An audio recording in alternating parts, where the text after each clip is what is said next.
So here we have the BMW 120i on a 16 plate. I'm going to start off by showing you around the outside of the car, and then we'll hop in and run through some controls on the inside.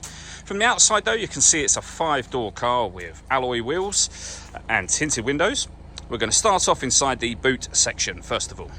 As we approach the back of the car, you can see we have reversing sensors, plenty of boot space as well, along with that 60/40 split folding rear seat should you wish to increase this space even further again.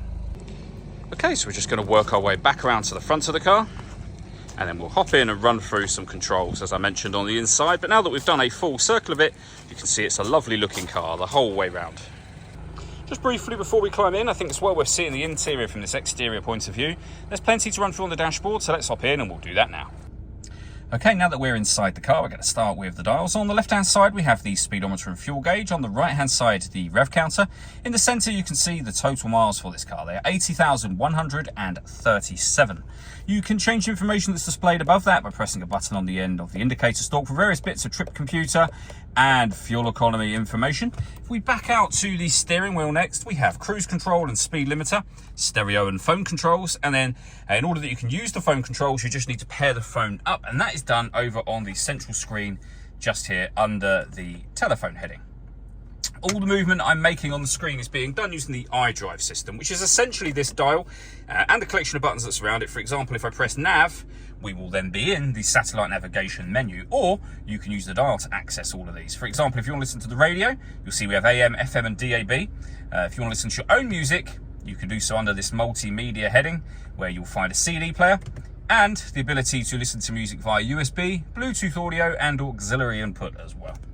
We have the volume for the stereo and CD player just here. The air conditioning, so you can adjust the temperature, where you'd like the air to be distributed once it enters the car, and of course the fan speed itself.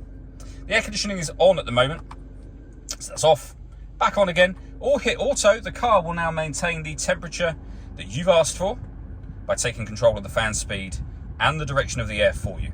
You might be able to hear it doing that in the background. If we press auto again, you'll go back to whatever setting you had that on previously.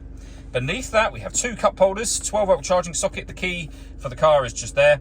To start the car up, you just need to make sure the key is in the vehicle, and then you have the start button just here. We've also got stop and start above that. This car is designed to cut out when it's stationary in traffic to save you fuel. The system's off when that light shows. We have the gear lever for the fully automatic gearbox. And then lastly, we can turn the traction control on and off and change the driving setup of the car. So you're able to put the vehicle into Sport mode, Sport Plus. You can come back down to Comfort, which is your everyday driving, and Eco Pro as well. All that leaves me to say is thank you for taking the time to watch this video. If you'd like to come and see the car for yourself and have a test drive, please feel free to give us a call here at Surrey Specialist Cars. We'd love to hear from you soon.